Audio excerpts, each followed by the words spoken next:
cada uno de nosotros en este día. Amén. Decía el salmista, este es el día que hizo Jehová, y en este día nos gozaremos y nos alegraremos en Jehová. Aleluya.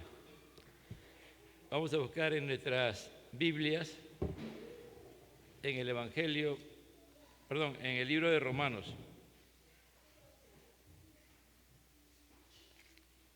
En el libro de Romanos.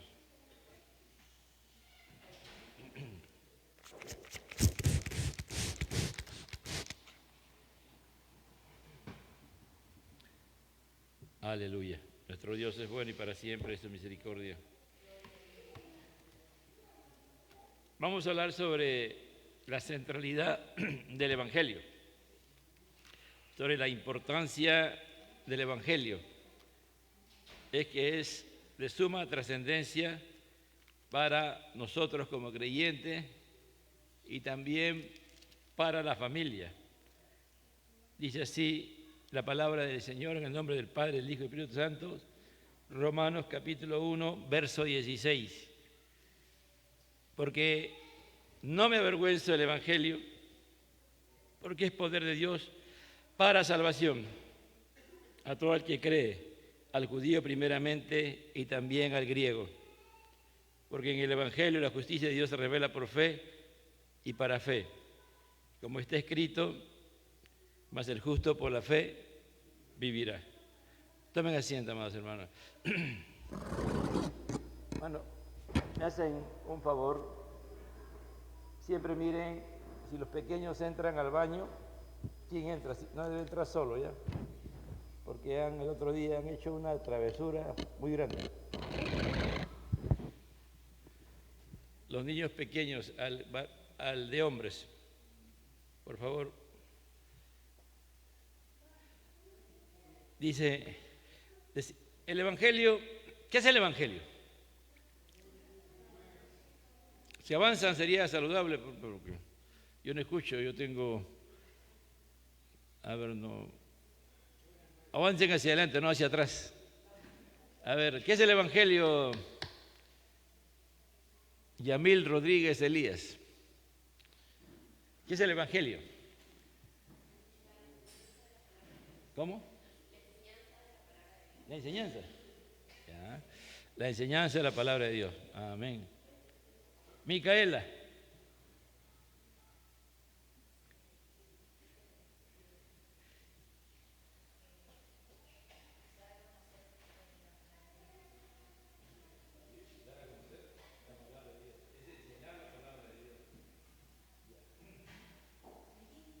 Cuando se da a conocer o se enseña el Evangelio, ¿por qué lo haríamos? ¿Por qué tú darías a conocer o predicar o enseñar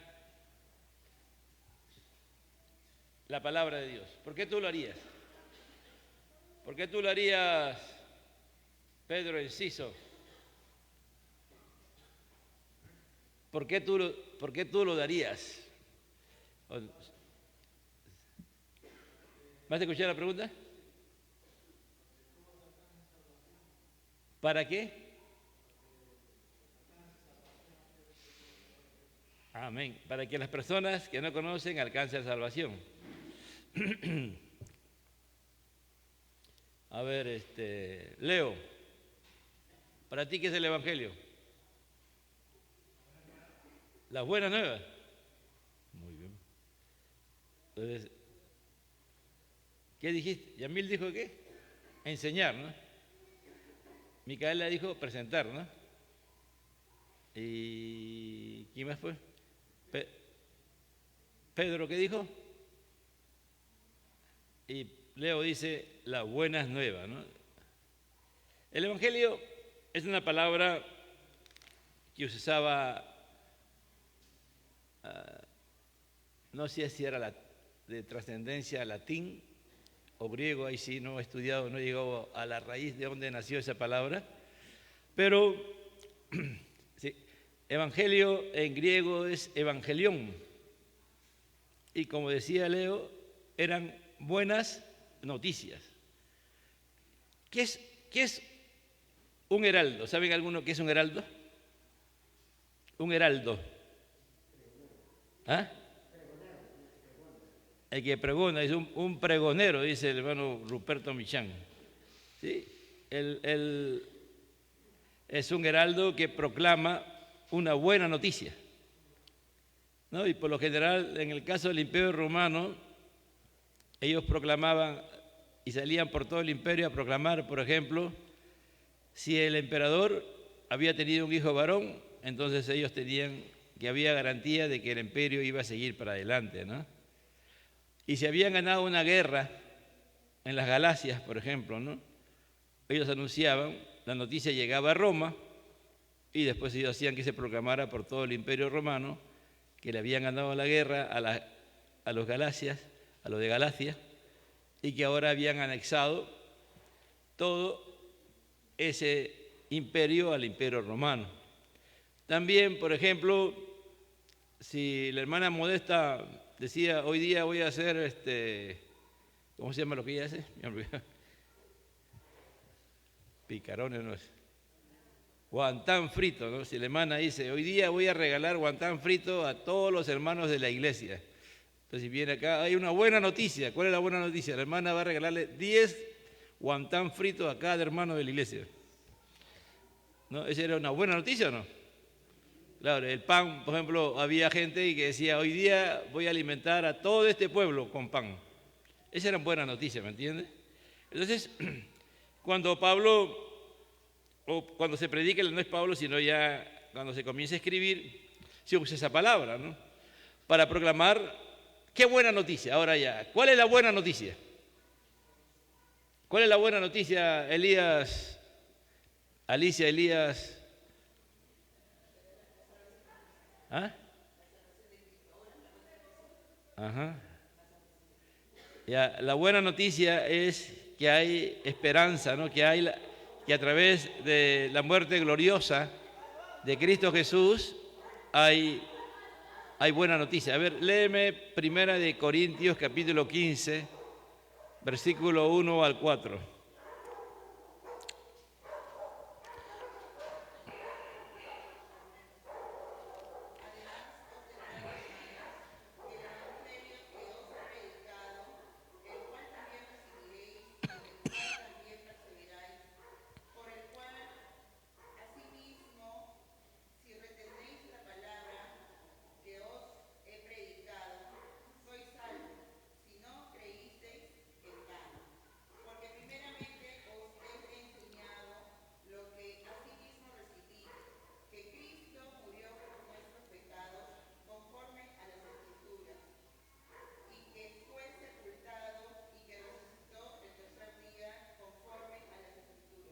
Amén.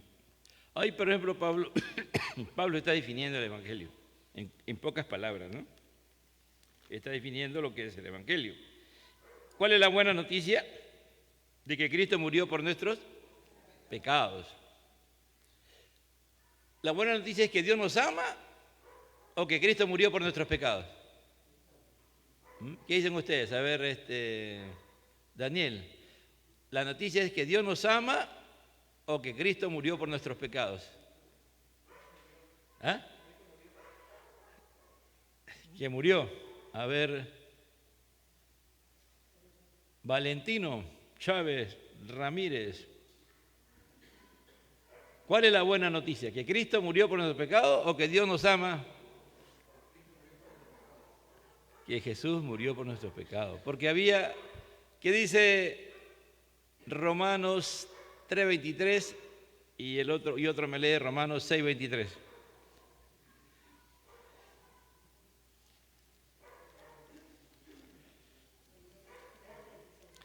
Romanos 3:23, ¿qué dice? Fuerte. ¿Y el 6:23 qué dice, Julia? Tú mismo. 6:23.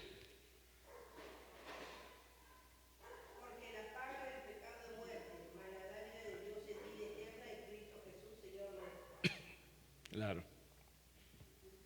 Por cuanto todos pecaron, están destituidos ¿de qué? De la gloria de Dios. ¿Qué significa eso? Que antes que el hombre pecara, vivía en la gloria de Dios, ¿sí o no? Destituir, ¿no? En estos días se está hablando, por ejemplo, de destituir, ¿no? A alguien por ahí, ya saben de qué estamos hablando, ¿no? Si quieren destituirlo, quieren sacarlo, eso es destituirlo, sacarlo de su posición, ¿no? Entonces, los hombres, Adán y Eva, vivían en la misma presencia de Dios, ellos vivían en la gloria de Dios y el pecado agarró. Cuando pecaron, fueron destituidos de la gloria de Dios. Dios los sacó. Ya no podían estar delante de la presencia del Señor porque había un problema que era, ¿qué cosa? El pecado. ¿Y qué le había dicho el Señor a Adán? Que si comía del fruto del árbol del bien y del mal, ¿qué iba a pasar? Ciertamente moriría. Entonces, el hombre estaba muerto. Pablo dice en Efesios 2:1, Él os dio vida cuando estabais muertos en vuestros delitos y pecados. Entonces, la buena noticia es que Cristo murió por nuestros pecados. Y no solo eso, que también que fue sepultado, ¿no? Que fue sepultado como toda persona que muere. No fue que murió y su cuerpo no lo encontraron, no. Jesús lo enterraron ahí, ¿no? En una tumba preparada especialmente para él, que nadie se había preparado. Y al tercer día, ¿qué pasó? Resucitó, ¿no es cierto? Por eso dice, conforme a las Escrituras. Entonces aquí Pablo está hablando de que el Evangelio tiene un mensaje, que es la buena noticia de que el hombre puede salir de la condición pecadora en la cual está. Y la buena noticia es que para eso Cristo murió. Y no solamente murió por nuestro pecado, sino también Dios el Padre, por medio del Espíritu Santo, lo levantó de los muertos y resucitó. Y después fue llevado a la presencia del Padre. Pablo aclara, ¿no? Que fue sepultado, ¿me entiende? Algunos creen que Jesús no fue sepultado, ¿no? Pero Jesús fue sepultado. Entonces, pero dice, porque, ¿qué dice Romanos 1:16?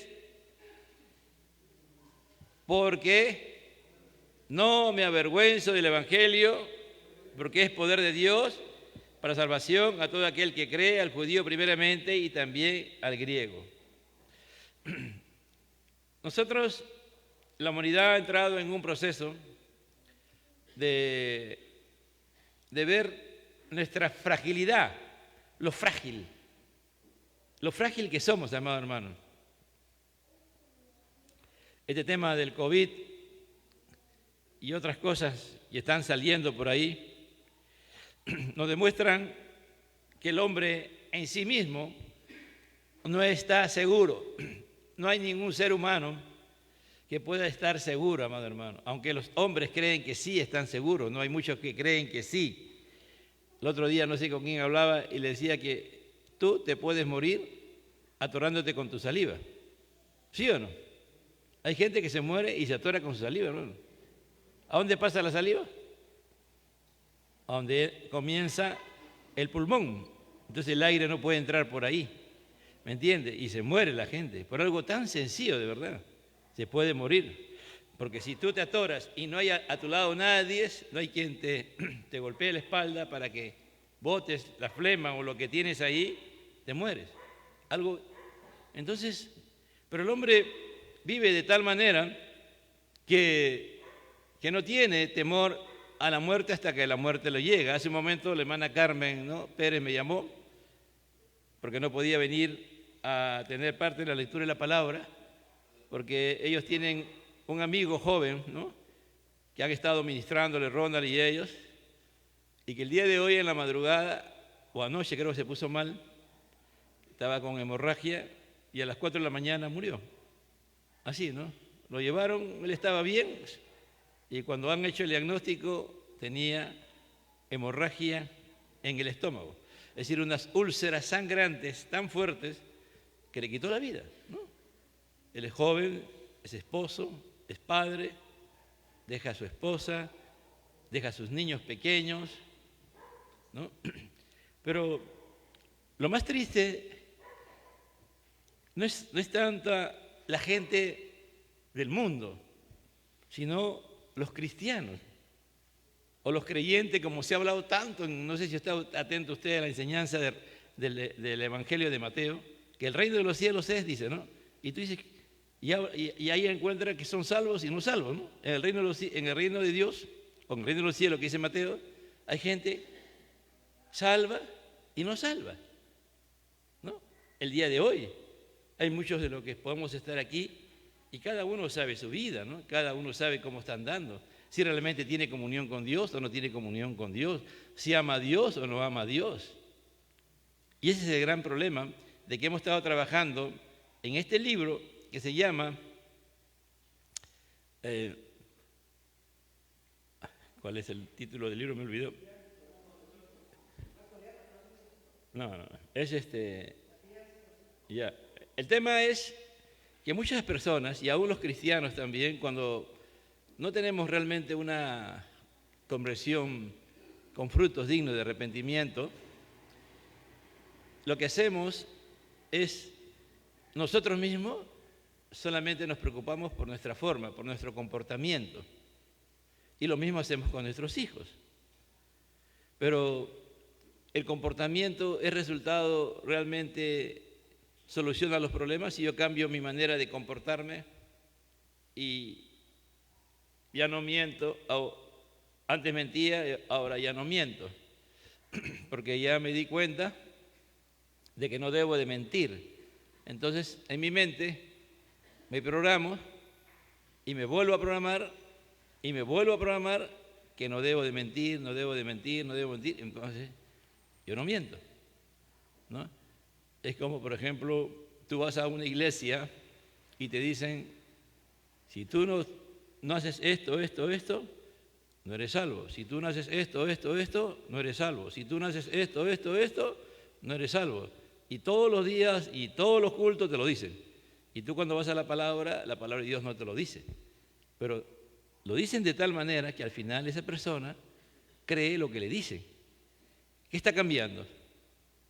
Está cambiando su comportamiento, mas no está cambiando su corazón. ¿Qué dijo Jeremías acerca del corazón? ¿Quién sabe? Hay un texto conocido. A ver, ¿quién sabe?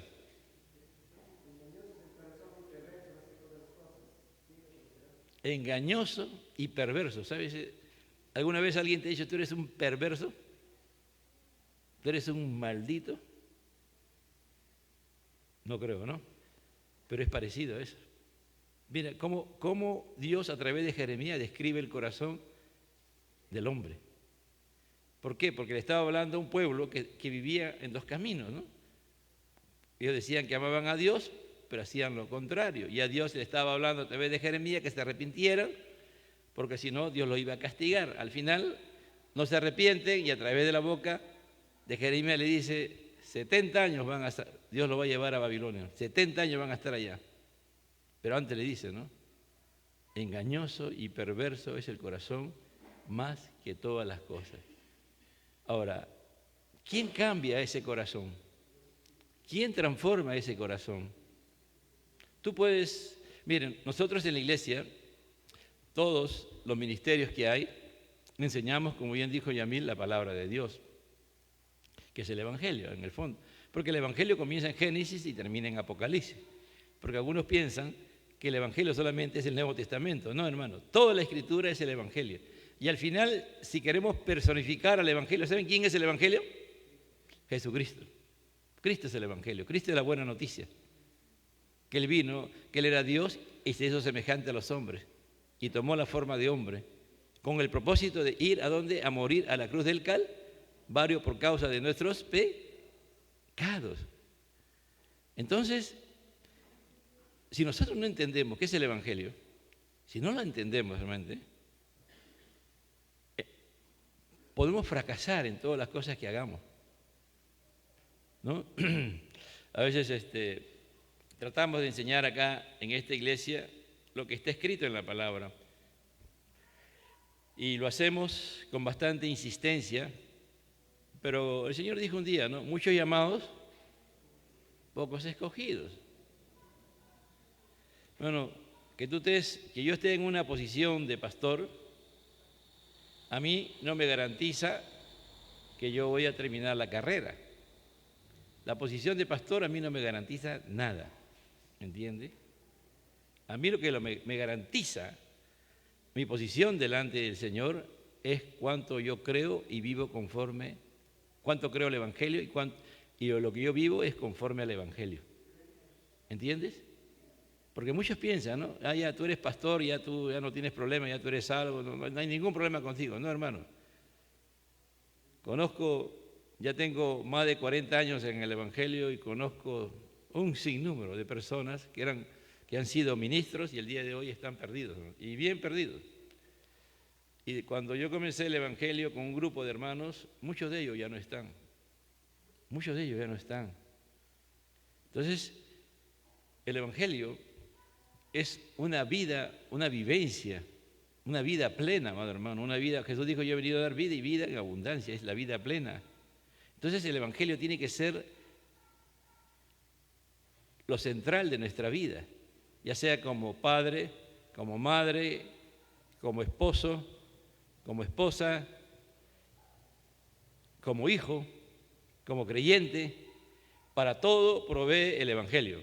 El Evangelio te provee cómo tú puedes ser el esposo de acuerdo a la voluntad de Dios, cómo tú puedes ser la esposa conforme a la voluntad de Dios. El Evangelio te provee cómo tú puedes ser el padre que Dios quiere que tú seas.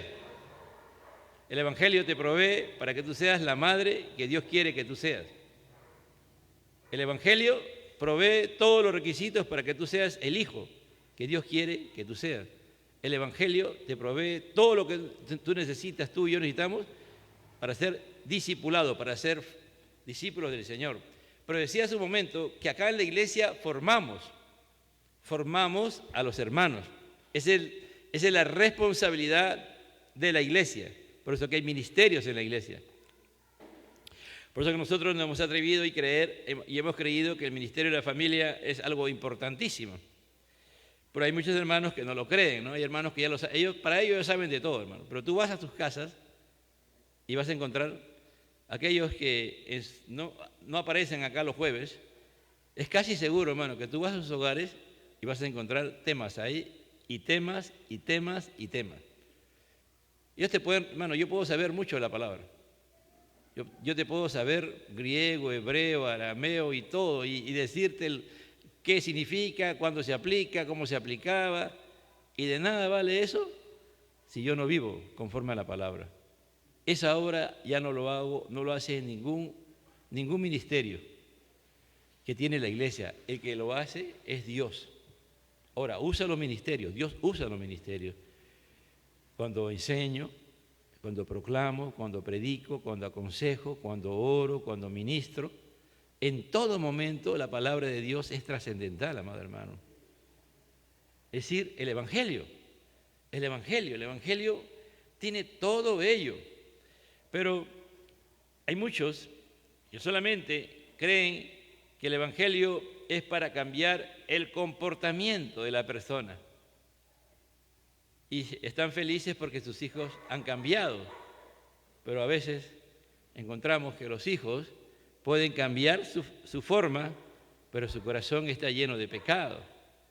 El día de hoy, amado hermano, si tú no tienes control a tus hijos sobre lo que es las redes sociales, no importa la edad que tenga, puede ser que tenga 5, 7, 8, 9, 10, 11 años, y tú le entregas el celular y no tienes el cuidado de ponerle filtros, hermano, tus niños pueden estar viendo, tus niños pequeños de 6, 7, 8, 9, 10 años, pornografía. Y para ellos tan natural va a ser eso que va a ser normal. No sé si ustedes han visto que hay unos niñitos que a veces de 11, 12 años que se paran besando en la calle. ¿No lo han visto ustedes en estos días? Por ahí ahora ya en estos días ya no. El otro día hablé con la jovencita y le dije, no, ¿cómo tú permites que te besen, no? Viene uno, te besa, viene otro, te besa. Todos le besaban. Bueno, ya no la veo. ¿Por qué hacen eso? ¿No? Algunos dirán, nosotros somos muy radicales. No, hermano, ¿tú sabes lo que significa que tus hijos no tengan lo que se llama temor de Dios? De que eso al final los va a destruir, que si no tienen cuidado de su cuerpo lo entregan para cualquier cosa. No nos garantiza, amado hermano, que tú que los hermanos vengan a los cultos. Lo que nos garantiza su cambio y su transformación es que esa buena noticia es el Evangelio de Dios, el Evangelio de nuestro Señor Jesucristo, llegue a su corazón y le pidan al Espíritu Santo que los procese dentro de su ser para cambiar su corazón, porque ahí está la batalla. ¿Qué le dice el Señor a Nicodemo? Oye, Nicodemo, tú eres lo máximo, ¿no? Te felicito, gracias, Nicodemo, has venido tú, como tú eres uno de los principales de la sinagoga, estás aquí conmigo, yo me siento muy feliz que tú estés aquí, ya te gané, ya te estás interesando en lo que yo estoy haciendo. ¿Así fue o no? ¿Qué le dijo Jesús a Nicodemo? Él preguntó, sabemos que vienes de Dios, ¿no? Él sabía que lo que Jesús estaba haciendo era de Dios. Y Jesús le dijo, ¿qué le dijo? Tiene que nacer de nuevo, tiene que nacer del agua y del espíritu. De frente, hermano. ¿Por qué Jesús le habla de frente así tan sin ningún preámbulo? Porque él era un hombre que sabía la palabra de Dios, conocía la palabra de Dios, y Jesús lo va a confrontar con el Evangelio. Tiene que tener un nuevo corazón, tienes que nacer de nuevo, tienes que ser transformado totalmente por Dios. Todo lo que tú tienes no sirve. Le está diciendo, no sirve para que tú entiendas lo que yo estoy enseñando. Le digo por si acaso, para que tengan una idea, el Evangelio de Juan no es cronológico, es decir, no tiene fecha, primer año, primeros meses, no. En realidad no se sabe en qué momento el Señor se lo dijo eso a Nicodemo, en qué momento Nicodemo vino, pero como es temático, él está trabajando, ¿no es cierto? Está trabajando temas y lo pone de esa manera. Por eso que es importante que él habla del nuevo nacimiento en el capítulo 3. Es decir, si tú y yo no nacemos de nuevo, hagamos lo que hagamos, no va a funcionar. Por eso que al final vamos a fallar. Por eso que hace un momento Alicia leía en 1 Corintios capítulo 15, dice, además os declaro, hermanos, el evangelio que os he predicado, el cual también recibisteis, en el cual también perseveráis. Recibisteis y perseveráis. ¿Qué es perseverar? Es mantenerse. Jesús ha dicho, mas el que persevera hasta el fin, este será salvo. Persevera, bueno, es hasta el fin, ¿eh? Yo no sé cuántos años más Dios me dará vida, hermano. Yo no sé. Yo tengo que perseverar en el Evangelio hasta el día en que Cristo venga o el día en que tengo que partir. Si no, creí en vano. Todo lo que hice no va a valer nada para mí, porque igual me voy a ir a la muerte eterna. Dice, perseveráis. Por lo cual, asimismo, si retenéis la palabra que os he predicado, si retenéis, ¿qué se retiene? ¿Qué es retener? ¿Por qué tú retienes algo? A ver, ¿qué es de todo lo que tú tienes en tu vida, qué es lo que tú retienes? ¿Qué es lo que más te impacta? ¿Tu ropa? ¿Tu padre, tu madre? ¿El amor de tu padre, de tu madre? ¿Qué es lo que más te impacta? ¿Qué es lo que tú retienes y no dejas que eso alguien te lo quite, sino que luchas por eso? ¿Es el Evangelio? ¿Es amar a Dios con todo tu corazón, con toda tu fuerza y con toda tu alma? ¿Ah? ¿Es así? Miremos, cada uno nos hagamos un análisis ahorita. ¿Realmente retenemos el Evangelio? ¿Es lo más trascendental en nuestra vida? ¿Sabe cuándo sabemos si retenemos el Evangelio o no retenemos el Evangelio? Yo el domingo predicaba, ¿no? Y decía de que alguien venga y te escupa en la cara y te dé puñetazos y te dé de lapos. ¿Tú lo aguantarías? ¿Tú lo resistirías? Sin decir nada, como Jesús lo hizo. Es casi imposible. si nosotros no estamos llenos del Espíritu de Dios, si no hemos retenido la palabra y se ha encarnado en nosotros. ¿Entiendes? Es duro, ¿no? Por eso que cuando tú lees la historia de la iglesia, de los héroes de la fe, de los héroes que hay tanto en Hebreos, gracias hermano, en Hebreos 11, como también ya después de la iglesia, hay tantos hombres, hermanos, que han muerto por causa del Evangelio. Y aún han preferido morir a negarse, a negar el Evangelio. Es decir, ¿por qué? Porque han retenido la palabra o el Evangelio, que es la salvación. Porque esa es la mejor noticia. No, creo que el otro día hablaba con mi esposa y hablábamos y decíamos, ¿por qué a veces no impactamos con el Evangelio? Porque de repente yo lo predico y no lo creo 100%, ¿me entiendes? ¿Por qué la gente no es impactada por el Evangelio? ¿Por qué la gente no le atrae cuando tú, por ejemplo, le evangelizas, le hablas acerca del Señor? Porque de repente la persona sabe lo que tú haces y te muestras tal como eres y después le quieres hablar del Evangelio y la gente se ríe, ¿no? En estos días estaba conversando el martes con una hermana de Honduras, que es la presidenta de las damas allá en Honduras. Honduras es la tercera iglesia a nivel mundial que tiene más iglesias de la MI, ¿no?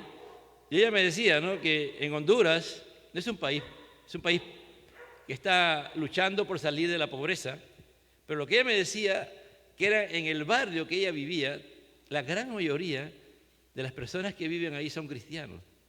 Y hay un comportamiento fuera de lo común. Ese es el Evangelio, ¿me entiendes?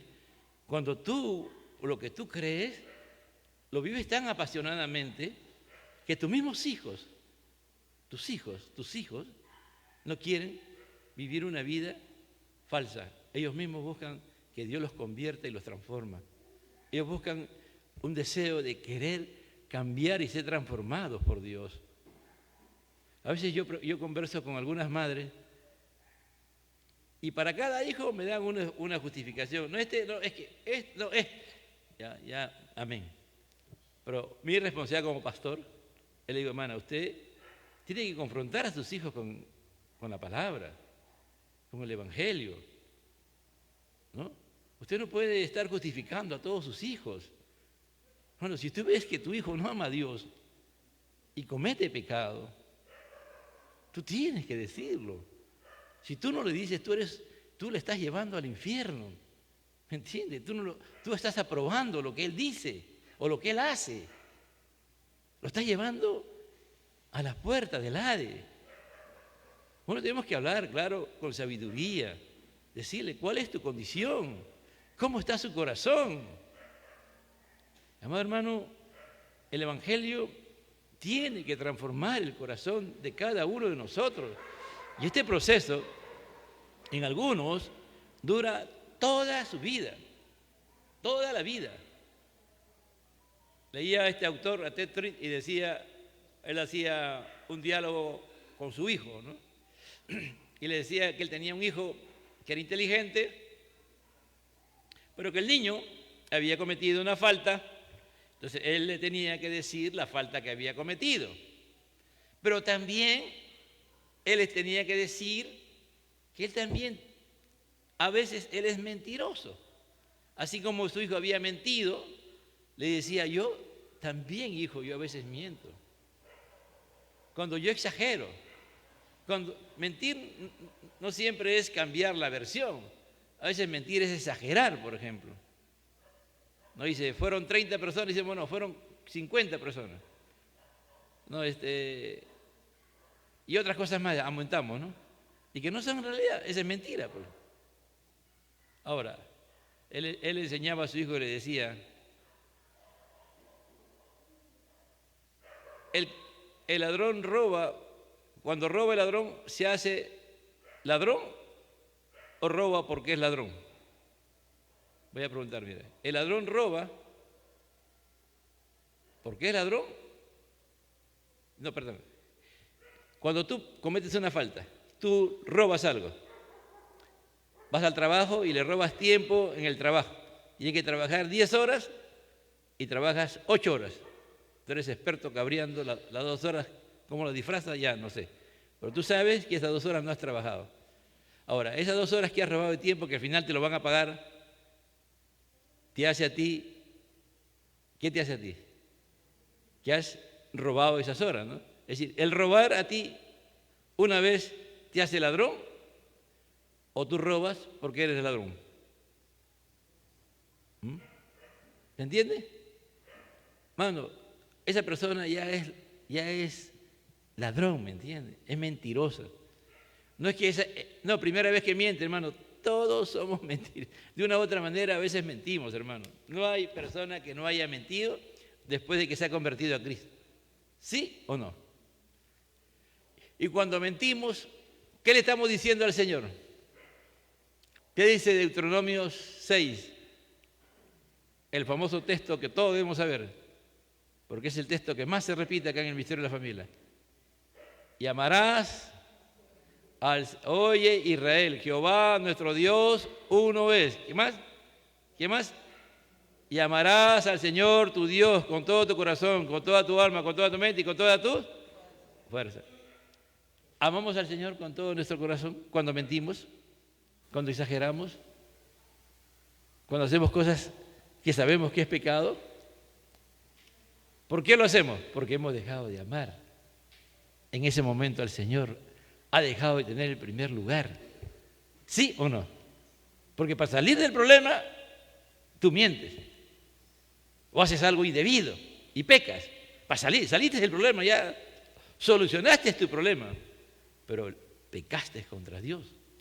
Porque tú has dicho que has hecho un compromiso por medio de su palabra y su espíritu de que tú vas a vivir amarrado a Dios, atado a Dios, unido a Dios, pegado a Dios. Es decir, que tú no puedes vivir un solo instante de tu vida sin estar unido al Señor. Cuando dejamos de estar unidos al Señor, ¿qué pasa? ¿Qué pasa, Alicia?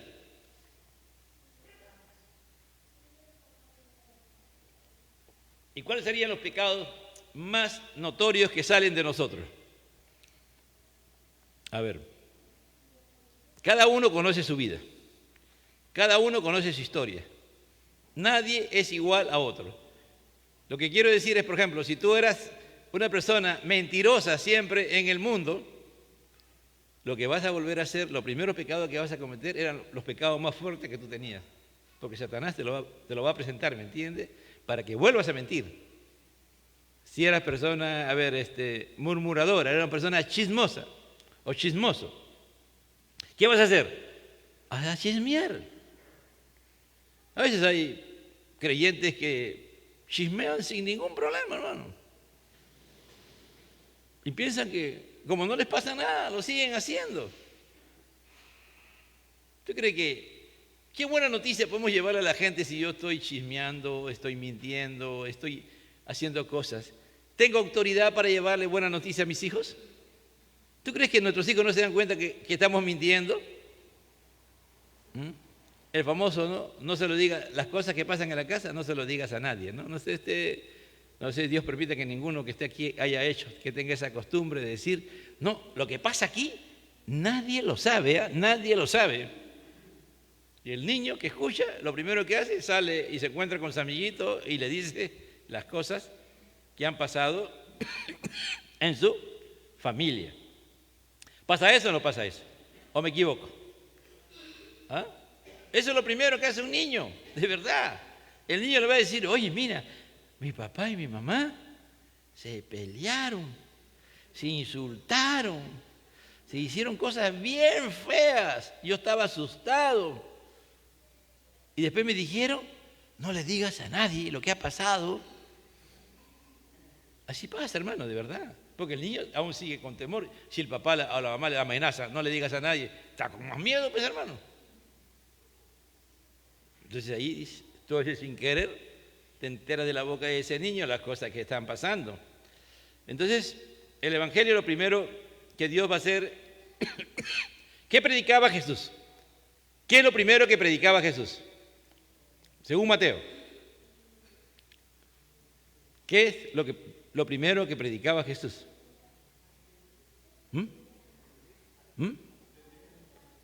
Arrepentimiento. Arrepentíos porque el reino de los cielos se ha acercado. ¿Qué es arrepentirse? Cambiar la manera de pensar para después cambiar la manera de vivir. ¿Y ese cambio dónde se hace? En la mente y en el corazón. ¿Me entiende? Es una palabra compuesta, ¿no? Entonces, ¿qué hace el Espíritu Santo? ¿Nos convence de qué? De pecado, justicia y juicio. ¿Para qué? Para producir en nosotros, ¿qué cosa? Arrepentimiento. Arrepentimiento es lo primero que tiene que haber. Si no hay arrepentimiento en nuestras vidas, si no somos personas que cuando pecamos o fallamos o hacemos algo negativo, aún contra nuestros propios hijos, no nos arrepentimos de lo que hemos hecho, no podemos pedirle a nuestros hijos perdón. No podemos ir ante Dios y pedirle al Señor que nos perdone, que nos dé una nueva oportunidad, ir delante de Él, ¿me entiendes? Si tú, por ejemplo, tú eres una persona que ha cometido una falta por cosas que pasaron y te arrepientes, vas delante de Dios y te arrepientes verdaderamente, ¿tú crees que tus hijos no están viendo eso? ¿Tú crees que tus hijos no miran de que tú realmente te has arrepentido? Y cuando tú le pides perdón, o él va y le pide perdón a su esposa, a su madre, que es a la madre de ellos, y le pide perdón, ¿tú crees que esos niños no se dan cuenta que tu arrepentimiento es verdadero, es sincero? ¿Qué estás haciendo tú ahí? Estás modelando, ¿no es cierto? Que así se tiene que hacer. Primero, que si fallamos, que si pecamos, nos tenemos que arrepentir, ¿sí o no? Y pedirle que Dios nos perdone. Ir a la cruz de Cristo, donde Cristo llevó todos nuestros pecados. ¿Están entendiendo, amado hermano? Es decir, todo lo que estamos hablando aquí, todo lo que se ha hablado, el gran problema está en el corazón del ser humano. La gran batalla que libra el ser humano está en su corazón, amado hermano. Por eso que el proverbista decía, no, perdón, el salmista, y mi corazón he guardado, ¿qué? Tus dichos para no pecar contra ti. Ya está bien, Dios transforma el corazón. Dios me da un nuevo corazón. ¿Qué tengo que hacer yo con ese corazón? ¿Qué tengo que hacer con ese corazón? Ya yo me arrepentí, ya Dios me ha perdonado, yo siento y experimento el perdón de Dios, la paz de Dios. ¿Me quedo ahí? ¿Qué hago? ¿Qué debo de hacer? A ver, Yamil. ¿Ah? Ya, hay un cambio, pero el cambio, ¿quién lo va produciendo? Porque el cambio tiene que ir dándose, ¿no? ¿Cómo tienes tú, por ejemplo, tú has llegado a la universidad? Lo primero que te has dado cuenta es que la enseñanza es totalmente distinta a lo que se enseña en el colegio. ¿Sí o no? ¿Ha habido un cambio en tu mente? Ha habido un cambio total. Si tú no te adaptas a la forma de enseñar, fracasaste. Y tú te has visto obligada a entrar en el método, en el sistema que la universidad enseña. ¿Cómo te ves obligada? A través de la palabra que tú dijiste, la primera palabra que tú dijiste cuando te conté el Evangelio. A través de la enseñanza. Entonces, ¿cómo yo voy a cambiar mi corazón si no recibo la palabra de Dios? ¿Me entiende? Porque la palabra de Dios va a seguir cambiando mi mente, ¿me entiende? Mi manera de pensar, mi manera de vivir. Por eso está el Espíritu Santo. Porque ya está bien, ya estoy salvo, me arrepentí, ya Dios me perdonó. Pero ahora el Señor nos demanda que cambiemos nuestra manera de vivir. Y la única manera es alimentándome con la palabra. No hay otra forma, ¿me entiende? Con la buena noticia, con el Evangelio. Pues, ¿qué dijo? ¿Qué dijimos en 1 Corintios 1? Además, os declaro, hermano, el Evangelio que os he predicado, el cual también recibiste, en el cual también perseveráis, por lo cual asimismo retenéis la palabra que os he predicado. Ese es el problema, ¿me entiende? Cuando nosotros venimos a la iglesia, venimos a los cultos y nuestra mente está en otro lado, más no en la palabra que se está predicando, enseñando.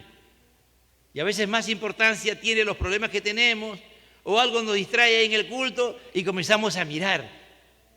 ¿Qué le estamos diciendo al Señor ahí? No me importa tu palabra. Cuando en mi mente hay una gran preocupación. Jesús dijo que todos los que estáis trabajados y cargados, ¿qué tenemos que hacer? Dejar nuestras cargas a Él. Entonces yo vengo al culto, yo vengo a la enseñanza y le pido al Señor que mi mente, que mi corazón, que mi ser total esté atento a lo que se me está enseñando, a lo que se está predicando, porque algo Dios te va a hablar, algo Dios te va a enseñar. Y eso es después, allá, no sabía, así era. ¡Wow! Mira, qué buena noticia he escuchado. Eso, yo tenía ese problema. ¡Oh, y aquí está la solución de ese problema! Entonces, tú lo retienes, vas a perseverar en ello. Decirle, Señor, cámbiame, transfórmame, tu palabra dice eso. Esa obra yo no lo puedo hacer. Tú eres el que cambia el corazón, tú eres el que transforma mi corazón. ¿Estás entendiendo?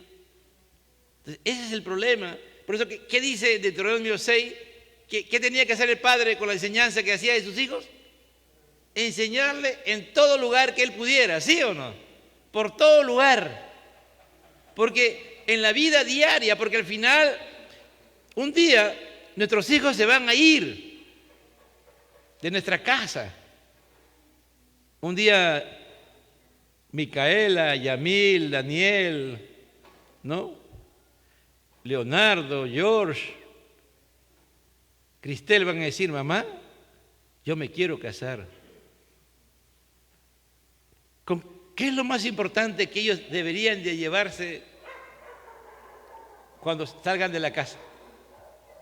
¿Qué es lo más trascendental que a ti te va a dar seguridad, que te va a dar confianza, que tus hijos no van a fallar en el matrimonio? El Evangelio, ¿no es cierto? El Evangelio que tú has vivido. Algunos me dirán, pero pastor, mi esposo no es cristiano, ¿no? Mi esposo no es cristiano. Hermano, así tu esposo no sea cristiano. Tú puedes vivir como una mujer cristiana transformada por el poder de Dios y amar a tu esposo como Dios quiere que lo ame a los no convertidos. Y para que tus hijos vean que tu evangelio no es un evangelio fácil, sino que a veces vas a sufrir todavía por amar. ¿Jesús sufrió por amar o no? Sufrió por amar y fue a la cruz. Lo hizo por amor, es verdad. Pero la causa fue el pecado. Él tenía que morir, él tenía que pagar con su sangre, ¿no? Él tenía que pagar una deuda que el hombre tenía con Dios, la muerte. Por eso que Jesús muere y él paga, pero lo hace por amor también. ¿Me entiende? Porque el evangelio tiene poder. Por eso Pablo dice, porque no me avergüenzo del evangelio. ¿Por qué? Porque es poder de Dios. ¿Para quién? Para los que creen. Entonces, ¿cuál es uno de los objetivos principales de nuestra vida? Creer en el evangelio. Creer que el evangelio tiene poder, amado hermano. El evangelio tiene poder. Pero si tú le das más importancia a los conceptos, a lo que el mundo dice, a las modas, hay modas y modas, ¿no? Hay modas que incomodan y hay modas, pues no hay problema, hermano. Pero siempre uno tiene que tener pudor, por ejemplo, ¿no? Tanto los hombres como las mujeres. Ya no solamente deben vestirse con pudor las mujeres, también los hombres, ¿no? Tú, por ejemplo, ya tú aprendes la palabra y tú dices, nunca tú vas a enseñar tu cuerpo, ni la forma de tu cuerpo, ni parte de tu cuerpo. ¿Me entiendes? Ahora está la moda, ¿no? Que uno sin querer mira a las mujeres y se le ve todo el seno. Yo tengo que mirar ahí a veces. Pasa eso, ¿no? Entonces tú tienes que mirar.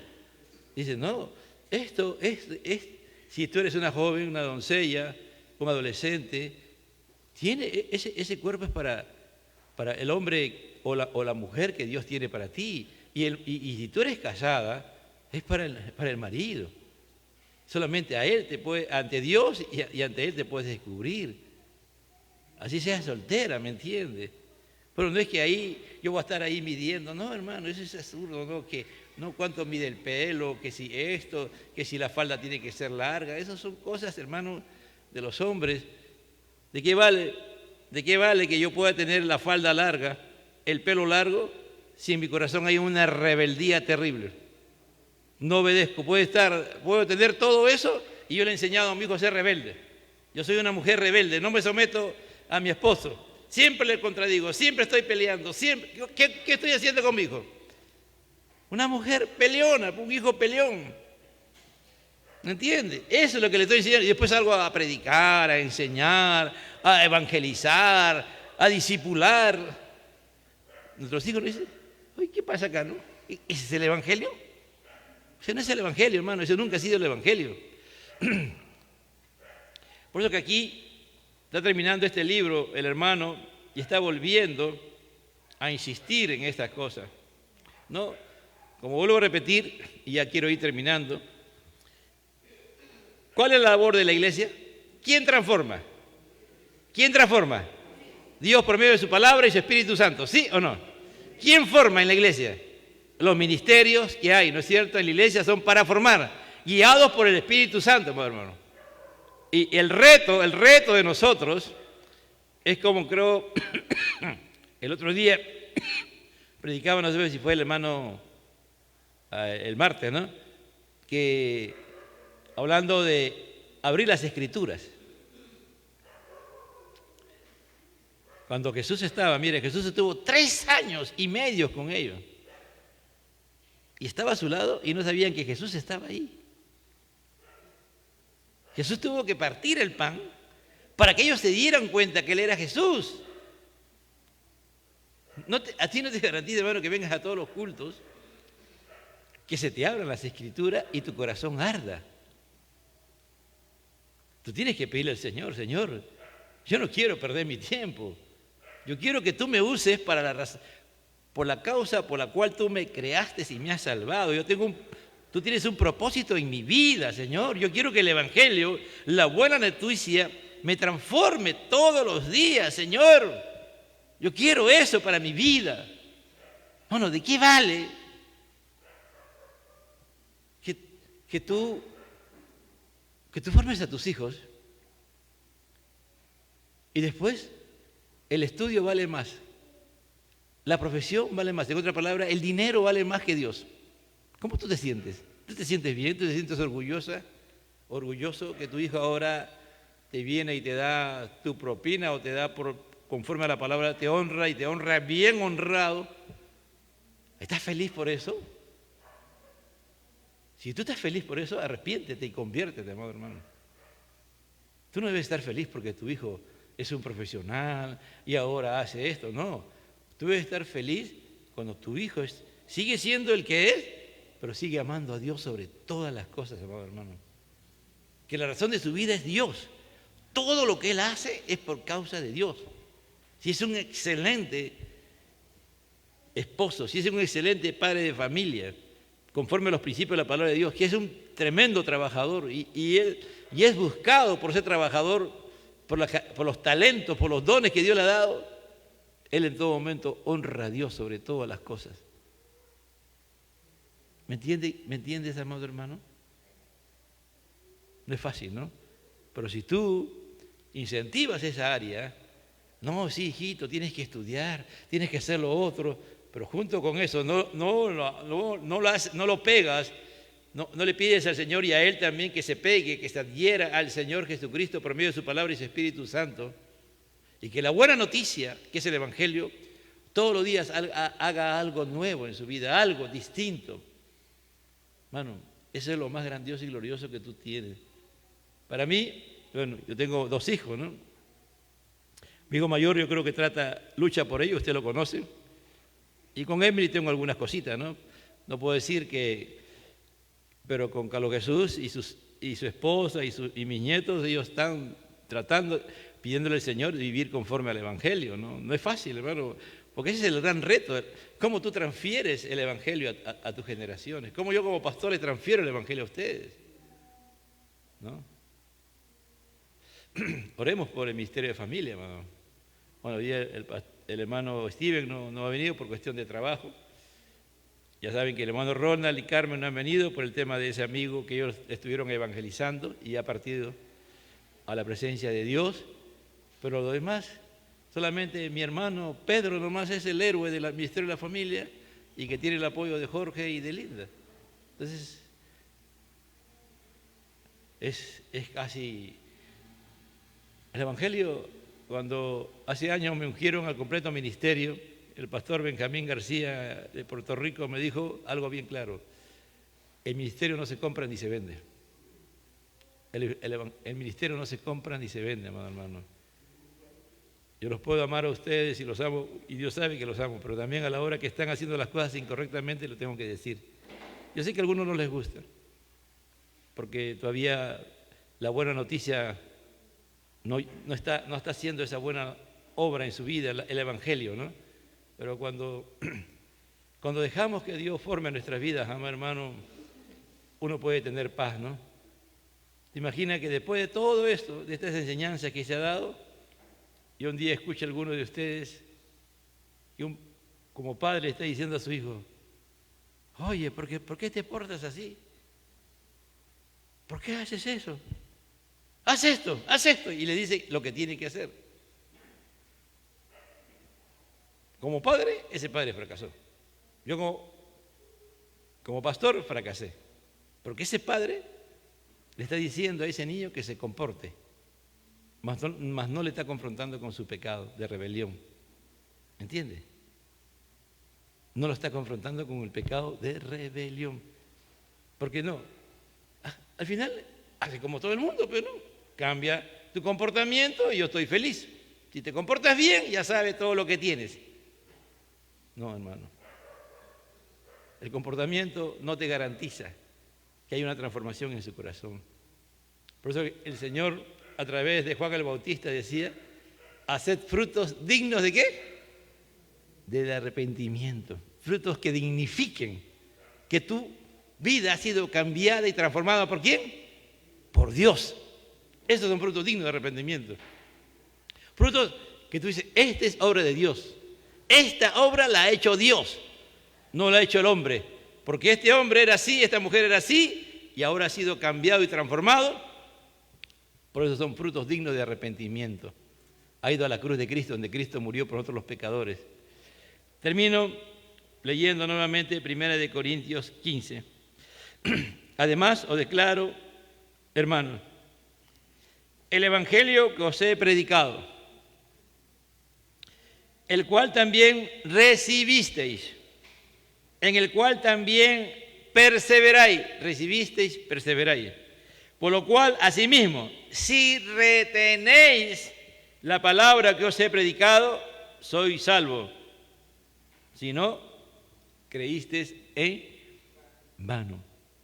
Esta es una batalla. Retener la palabra es la gran batalla de cada cristiano, hermano. Pero esa obra, ¿sabe quién lo hace? El retener la palabra. El que tú puedas recibir y que tú puedas perseverar, lo hace el Espíritu Santo. Por eso que tenemos que tener comunión. El Espíritu Santo va a usar la palabra de Dios para que tú y yo recibamos la buena noticia.